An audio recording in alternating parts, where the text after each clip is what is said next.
Grüß, willkommen in einem anderen Aufregens video. Welcome to yet another exciting video, in this case episode 29 of my game system design video series.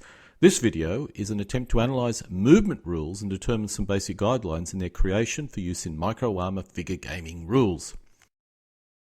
This is my 7th update of this video, which includes corrected and updated content and improved images. If you have viewed this before, the changes are comparatively minor. This video is an attempt to analyse and determine an optimum set of movement rules for use in micro armor figure gaming rules.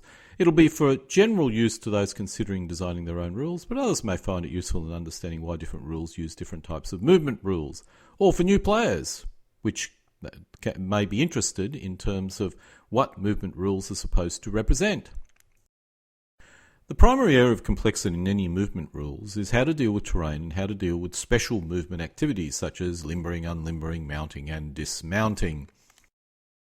Some form of movement costs would need to be applied to limbering or unlimbering, although it's also possible a function like unlimbering will have no cost.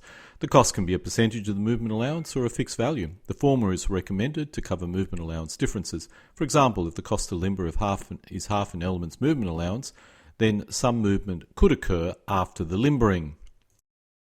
This of course depends on the timescale of a game turn. If the timescale is sufficiently small, then limbering would simply represent the entire movement allowance of an element, which is the simplest solution but may not be viable for weapons which can limber quickly.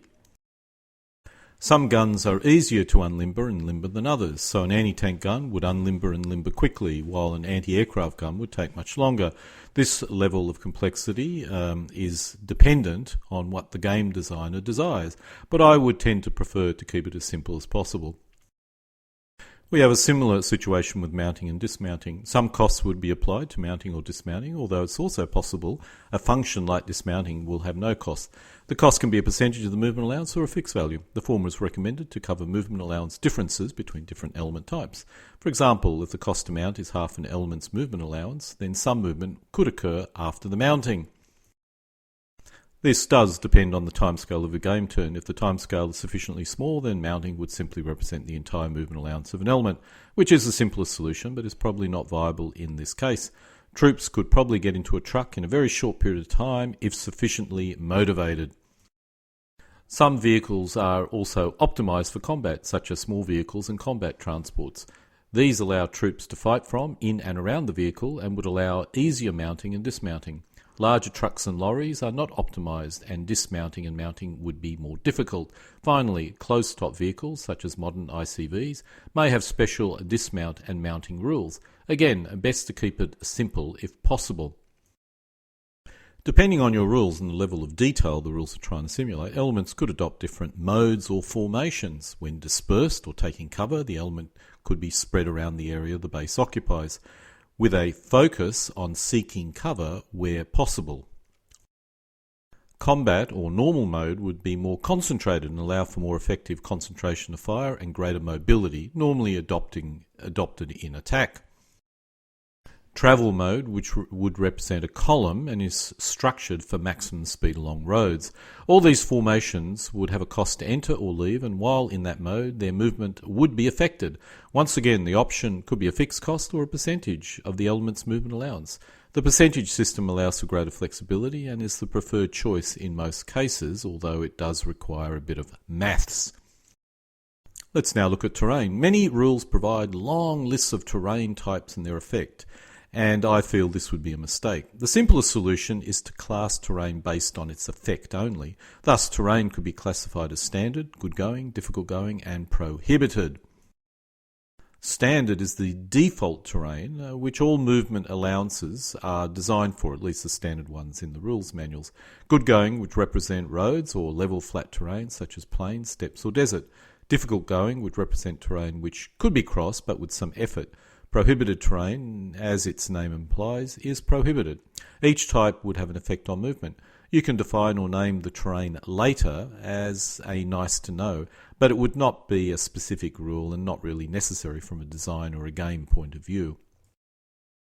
When considering terrain effects, we also need to consider the type of element that's moving through that terrain. Tracked elements would be affected less by cross-country movement than wheeled elements, especially if the wheel elements were not all wheel drive. On the other hand, wheel elements could take good advantage of roads. In some cases, prohibited terrain would be prohibited to some of these element types. Jungle would be difficult terrain for foot, but prohibited for tracked. This is resolved by placing the complexity in a chart. There would be no jungle rules or jungle terrain. Instead, the terrain effects chart would simply show prohibited to tracked vehicles, and the players know that the terrain on the playing area happens to be prohibited to tracked vehicles, but difficult for foot. Let's now look at movement allowances. While every element could have a unique movement allowance, in most cases they should remain the same as much as possible. The only important variability is for tracked vehicles, as some are much faster than others. For example, movement allowance could be described as 30t, which is 30 centimetres per game turn, and the t represents the fact that it's tracked. Using these basic building blocks, we can now construct our terrain effects charts. There are no special rules for the terrain or the specific terrain. Instead, the terrain is listed and the effect by type is provided. This is nice and simple, allows for a great deal of flexibility. So heavy wood could represent jungle and brush could be the same as open woods, for example. Let's now look at linear terrain. Crossing linear terrain would incur a cost. Normally a percentage of the element's movement allowance, or be prohibited to certain types of elements. We could even introduce amphibious and deep fording and have the corresponding effects when crossing water features. While in this case some rules may need to be included, especially for water features, we can easily fit this piece of reality into our existing terrain system. Now we need to consider moving across mixed terrain. The simplest system is to use a pro rata system. Half the movement over standard and half over difficult. Another system is to make crossing difficult terrain double the cost, so crossing 1 centimetre expends 2 centimetres of movement allowance. Either system is suitable or viable, but the best is dependent on the movement system that the designer has selected. So as we can see, movement rules, while seemingly a simple concept, can be very complex when we need to deal with terrain, modes, element types and element activities. Other factors to consider is firing on the move, something which does occur in the modern period.